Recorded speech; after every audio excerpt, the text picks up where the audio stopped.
Hello again, and welcome back to Illegally Cited. This is Jesse, and I am back for another quick bonus video for you guys today.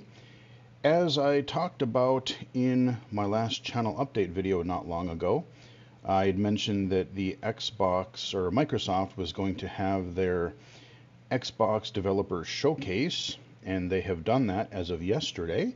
So I thought I'd give you guys some quick thoughts on what they showed and talked about for that, but there's also a couple other quick odds and ends that I also want to touch on since the last channel update video. So the first thing, I did mention, and I did a separate video actually, on the Toby Accessibility Mod winning the Staff Award from the Doom Awards video. Forgot to mention that in the channel update video, but I'm kind of glad I did, as I said, because I got to devote a short video just to that topic on its own. And so very proud of that, just being a small part of the Toby Accessibility Doom mod in the last few years. So congratulations to everybody involved. Well earned. Awesome. On a related note, this literally later that same day that I released that video, Mr. Alan D1, huge shout out to you, sir. Man, he released a 15-minute video on upcoming features for version 7.0 coming out probably within the next month or so. And I knew about a few of them, or I had an idea that a few of them were coming, but man, go watch that video. I linked to it on my Twitter, my X. At BGFH79 on Twitter /X. So, just a really quick, he's added new sounds. So, like, even for different types of weapons, different types of enemies, so you can tell, like, between all the zombie soldiers, like the shotgunner versus the machine gunner versus the regular pistol dudes. There's, like, a whole different targeting system. Like, you can almost like a lock-on targeting. I almost think of it, if I understand it correctly, think about like Ocarina of Time Z targeting. So you can just like, lock on to the nearest enemy. That's kind of cool. And then like I said, there were so many other things. I can't even remember them all. But on top of that, he's looking at, and I'm curious to see how it's implemented and how you connect to somebody else. But apparently there's some additional maps and supporting some Toby deathmatch, so blind deathmatch multiplayer in Doom. Hell yeah, that sounds awesome. So yeah, the Toby mod just keeps getting better, you guys. Man, that's just great. So definitely look forward to more coverage on that once it comes out, because rest assured I will be taking a look at that for sure. Also in the update video, we didn't have a date, but we do now.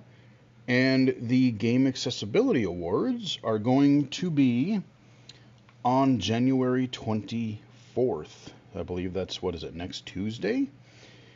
And it's going to be, I believe, at like 11 Central Time. So whatever that is, just go look up the Game Accessibility Awards. I've tweeted it a few times, and it's pretty out there if you follow any sort of game accessibility, disability, social media out there. But it'll be on, I believe, the IGDA GASIG. I'm not sure if I'm saying that correctly, but basically the Game Accessibility Conference channel. So I will be looking forward to checking that out. I mean, last year there was so many accessible games.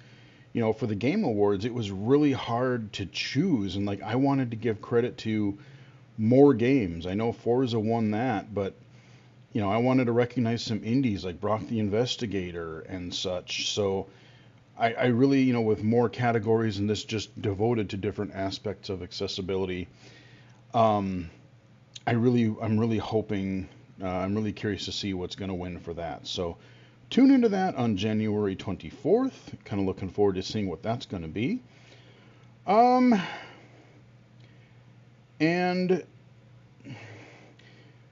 before we get into the Xbox thing, there's only one slight thing. I don't really want to do this, but I do just want to say a quick thing.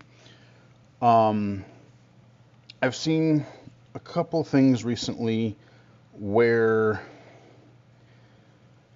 I'm getting a lot of just spam messages or spam comments of like, one or two words or just really bizarrely worded comments, and they just keep getting spammed. It's like every video. There's just a couple of weird comments here and there. But if you're trying to get a hold of, if you're trying to, if you're trying to reach out to somebody, maybe don't spam them over and over constantly. And make sure that your grammar is at least kind of understandable, because with all the bots and with all the weirdness out there, I will generally tend to ignore that stuff. And if somebody is just really, really just constantly badgering somebody, that just kind of doesn't show great behavior, so you're not going to want to interact with that person. So that's all I'm going to say. I'm not going to say anything more specific, but I've just been noticing a lot of that the last few months, but especially lately. So anyway, with that out of the way, the final topic for the video. So Microsoft had their developer showcase event yesterday, and thankfully it was audio described. There were different streams for audio description and ASL, so that was great. They definitely had the accessibility thing going. Much appreciated there. And the audio description was quite good. That's the stream I tuned into. And there were only, I believe, 5 games that were covered, but you know what? I'm perfectly fine with the way this showcase was handled, because they dove deep into each game a little bit more. It wasn't just like, here's a CG trailer. Like so many, like I appreciate having game trailers. Like I have no problem with game trailers. But as I've said many times in previous videos, they are video games. I want to see gameplay. I don't want to see in-engine. Yeah, it's in-engine, but it's cutscene. It's not what you're actually doing in the game. And there's been so many of those trailers in the last couple of years. I mean, well, forever. But, they're game trailers. I want to see gameplay footage. I understand if you're just, the game's a few years out and you're doing a little teaser trailer, fine. But if you're, a year out or whatever, but we should kind of have an idea of what these games are supposed to be. So thankfully, during the showcase, every one of these games that they were showing, they were almost like little kind of mini preview documentaries. They talked to the developers. There were different developers of each studio that were talking about various aspects of each game. And they were showing, some cutscene, but they were also showing quite a bit of gameplay. So you kind of got to see what gameplay looked like, a little bit of what the interfaces maybe looked like. Unfortunately, and this is sort of why I waited till the next day to do this video, I was sort of hoping to see, just waiting to see if I could find or hear anything about any potential accessibility. Like kudos to Ubisoft when they announced that they were going to include accessibility features for Prince of Persia when they announced the game. And with, Microsoft trying to promote more accessibility, I really, really hope that these first-party games will have more accessibility, especially now. I know that game was in development forever before things really took off, but Starfield was very disappointing in the area of supported accessibility features and gameplay. So, it is what it is, but the games that we got to see were Senua Saga, that is coming out May 21st this year. And I'm really glad we got a release date for that, because as cool as the game looks, I mean, Microsoft has had this game on their showcases for it feels like the last 2, 3, 4 years. I mean, we've seen and heard, we've heard this game come up on pretty much every Microsoft stream for like the last, how long. And so I'm glad that the game is going well. I'm glad that it's, I mean, the graphics and the audio look pretty amazing actually. And one thing that they touched on during their little part of the showcase was the whole game is using binaural audio. In the first game, they really just did that for the voices in Senua's head. But now it's the music, it's the sound effects, it's kind of everything. So I would love to know if there's going to be. I would love for this to have blind like navigation assist and text-to-speech screen reader menu narration, because combine a little bit of nav assist with this just amazing. I mean, if you listen to those games with, like, I did a spotlight for the first game, but even when they were showing the footage and stuff, like, go look up the latest trailers for Senua Saga. The audio design in those games are just ridiculously cool. So I'm really hoping, with the amount of focus that they're putting to audio design and production, I really hope that they also are throwing a bone to blind gamers and giving us narration and some nav assist and things like that so that we can play that game. But yeah, so that was pretty cool.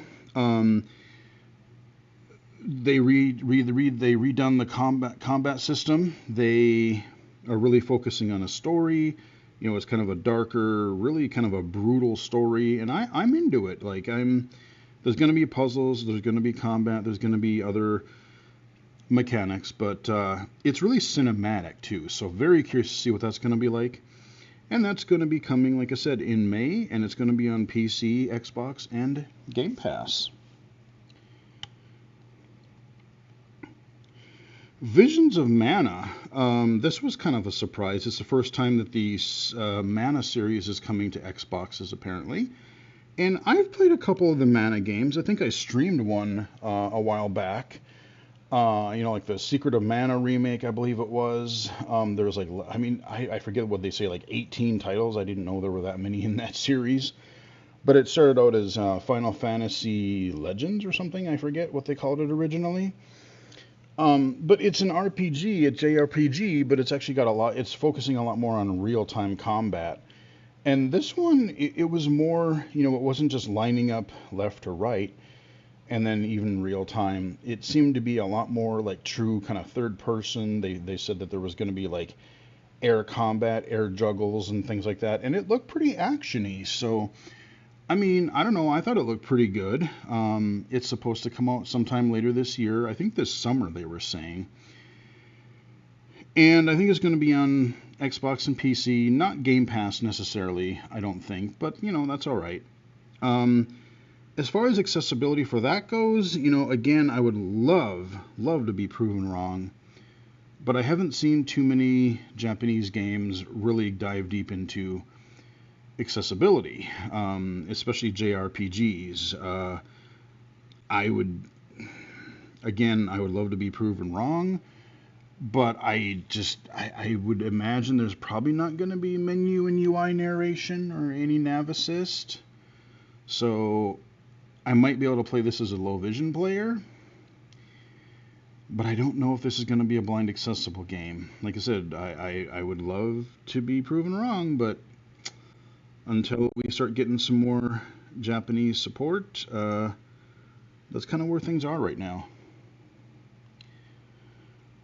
The next one is probably the one I'm least excited about, just because it's not my general type of game. If you like 4X games, I can't even think of all the 4X, but what is it? Exploration, exterminate, expand, something or other. But these are, like kind of turn-based, real-time, like they're strategy games. But the one thing that I thought was kind of neat about it that they did touch on even is, a lot of these turn-based games, you take a turn, they take a turn. But in this game, it's kind of like, you're not just reacting to each other on a turn-by-turn basis. While you're doing your turn, the AI is doing their turn, and then you're kind of having to react on each other each turn. So you don't have that downtime in between each turn that you're taking. But also, since you're both kind of playing at the same time in the background, you know, you're having to think, okay, if I do this, well, what are they going to be doing this turn? You know, how are they going to, like, they could do this, that, or the other thing, but then how can I counter that, or what would I like to do for myself, or how would I like to counter one of their decisions? So I kind of like that approach. Like I said, even though it's not really kind of my type of game generally, I thought that was kind of a really neat take on it that I can even appreciate. But it seems like it's just like a really complex, like, you know, kind of like a civilization type of game. You can win by battle, you can win by like these big, you know, scientific victories or cultural. There's just so much going on in UI, and I don't know if that's going to what that's going to have for any accessibility. No idea. Again, none of these titles we really know anything about as far as accessibility that I could figure out so far. And that's supposed to be later this year.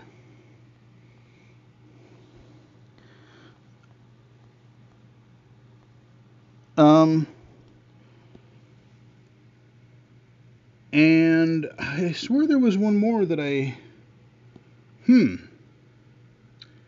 because the last one I want to talk about, Avowed. Yeah. Avowed. This one I'm very interested in, and I believe that is coming to PC, Xbox, and Game Pass. Now, the one thing I also want to mention is I really wish that Microsoft would be a little bit more clear when they say Game Pass. Do they mean just Xbox Game Pass, PC Game Pass, or, you know, both? Because in the past, there's been several games that have been coming to Xbox Game Pass, but not necessarily PC. And I really wish that they would clearly either just drop, I wish they would just drop it and say, if it comes to Game Pass, it's coming to Game Pass, whether it's PC, Xbox, whatever. And that would clear things up right away. But if you are going to differentiate between these, please be more clear about which platforms the game is going to support for Game Pass.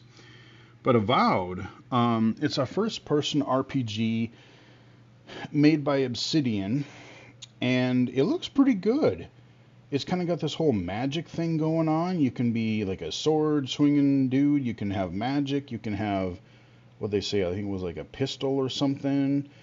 But it looked pretty cool. Like, they talked about some of the decision making and how characters will remember it's not just good and evil. There's a lot of gray areas, you know, and it's first person RPG and first person combat. Of course, you know, Obsidian, they made like Fallout New Vegas. They made The Outer Worlds, which I really do want to try to play again.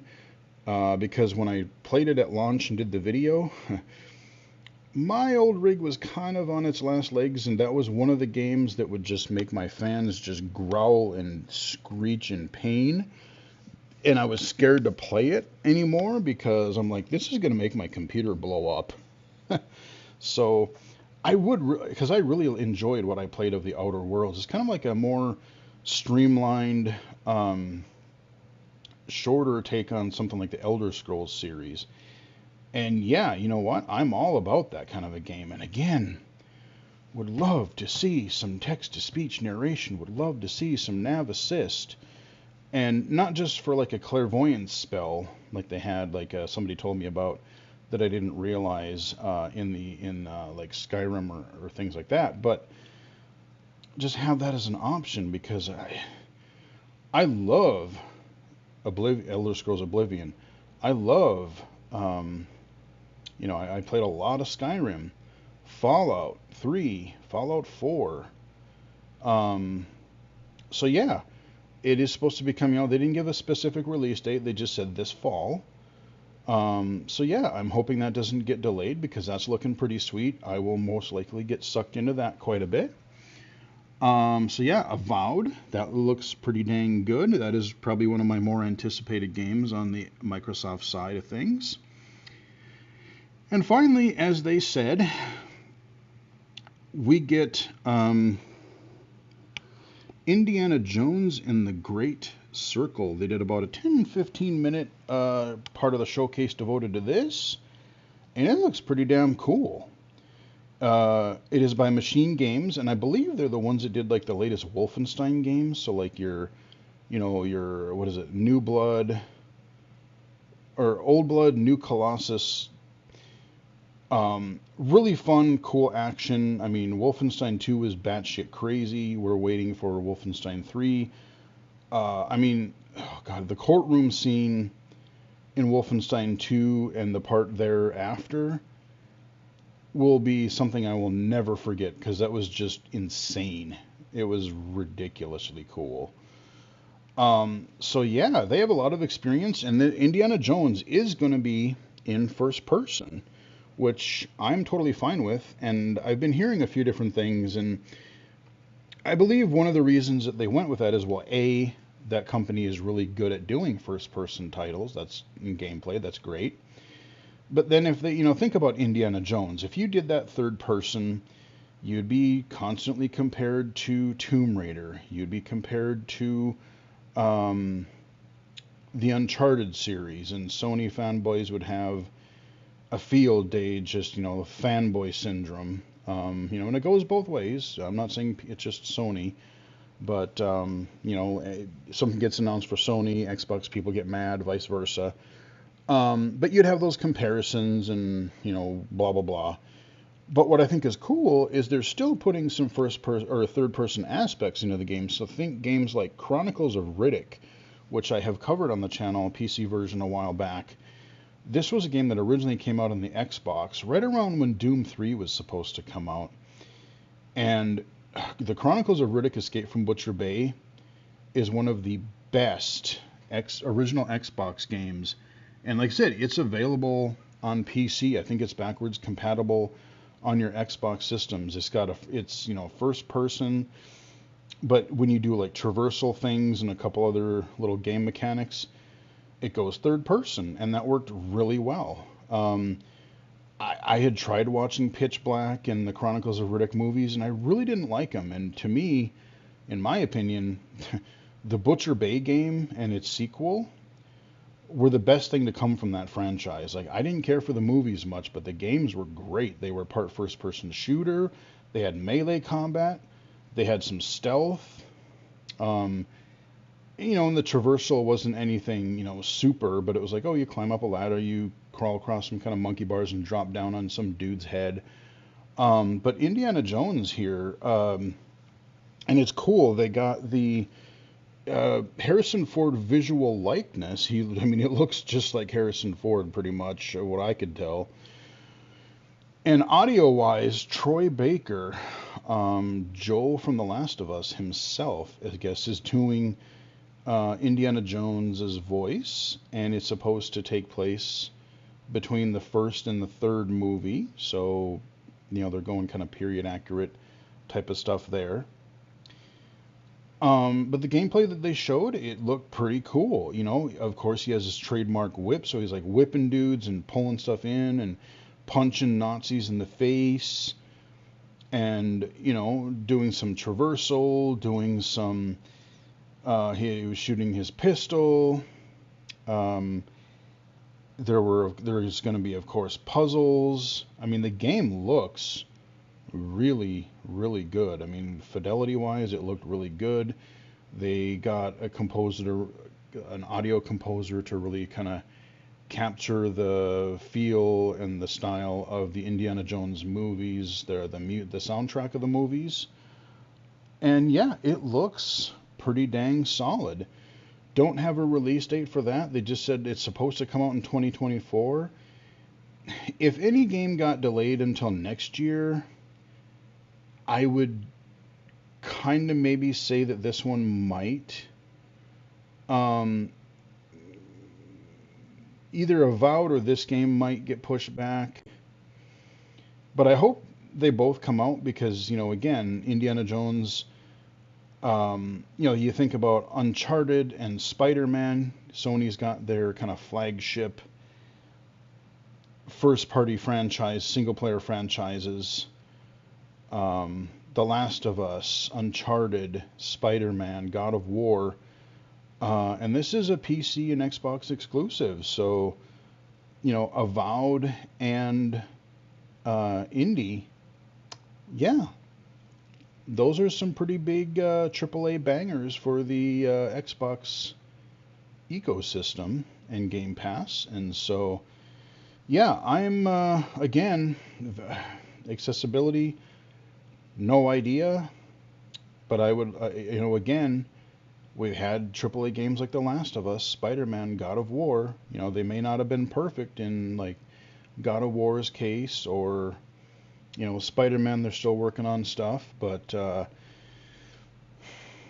I would love to see Microsoft have a first-party title that is largely on par with what Sony has accomplished with their third and first-person single-player AAA games. So we'll see.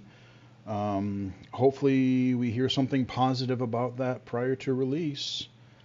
But even at release, I'm hoping, because that's the thing, is Microsoft, like they're great on their console, their dashboard, their screen reader, they got a magnification tool. That's all great. But we can only kind of zip around the dashboard so long. We need more games. I know we've got like the Veil and Mortal Kombat and Brock, and there are a handful of games. I mean, As Dusk Falls is awesome. I mean, so Microsoft does have their titles, but these key flagship titles that they talk about, and again, Forza, awesome. So let's just hope that continues, and that is what Microsoft showed off. I kind of like this approach because you got to hear from the developers. They dove more deeply into each game, and they showed gameplay. If you're going to show trailers during the summer events, trailers are fine, but remember they are video games, and show gameplay. That is my biggest pet peeve of these trailers. Let's just show cutscene. Let's just show, oh, well, it's in-engine. Well, that's great, but it's not gameplay. You're just showing in-engine cutscenes half the time, more than half the time. So yeah, I would say this was a pretty solid, nothing on really indies and stuff like that. But again, we're probably going to get another showcase for maybe like indie games, or we'll get the Summer Games Fest stuff here, later this year. But as far as big AAA things, Microsoft has a pretty decent lineup for 2024. There's a lot of games for 2025 and such, where still got like Perfect Dark, we got Fable, we've got any number of.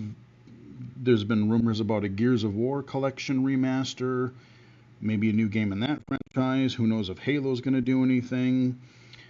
I know there's other games. Like I said, we could still. I want to know what id is working on. Are they doing another Doom game? Are they going to do a Quake game? Are they going to do something different? Microsoft has bought up so damn many studios in the last several years that there's definitely got to be more coming. And so I think this is going to be probably one of the first, as long as things don't get delayed. I think 2024 is going to be one of the stronger years that Xbox is going to have as far as big AAA releases, exclusives, and such. So, yeah, with that, we're going to wrap up the video here. Just a quick final side note. I am currently in the background as I'm recording this and then going back to work. I am downloading the PS5 $10 upgrade version of The Last of Us Part Deuce. So yes, The Last of Us Part 2 is being downloaded to my PS5. I did not get that pre-release. So I will try to cover the game if my PlayStation Remote software behaves itself. Probably in the next week or two, because it's going to take me a while to play the game a little bit. And I want to give a little bit of time to that new kind of a roguelite survival mode type of thing. So I can show that off, because that's one of the more unique and one of the major upgrades or major new features of this remaster. So, yeah, I will try to cover the game if I can. But, you know, the game is out now. It is accessible. If you've already owned the PS4 version, you can get the PlayStation 5 version for $10. I'm hoping it also comes to PC sometime soon, because we have part 1 on the PC, and it would be nice to have the PC version there, or the part 2 there as well. But yeah, so I'm going to be putting some time into that here this weekend. Looking forward to the brutality of that story again, and checking out the new commentary, the new cut levels, the new gameplay, just all the different things, you know, the audio description for the cutscenes in the new game. So yeah, I'll be checking that out and hopefully doing a video for that sometime in the near future. And yeah, plenty more content to come. Hope everybody enjoyed the video. Give it a like if you did. Follow me on Twitter at BGFH79, twitch.tv/illegally-cited, illegally-cited.com, and of course, right here on YouTube. Until next time, I will chat with everybody again later.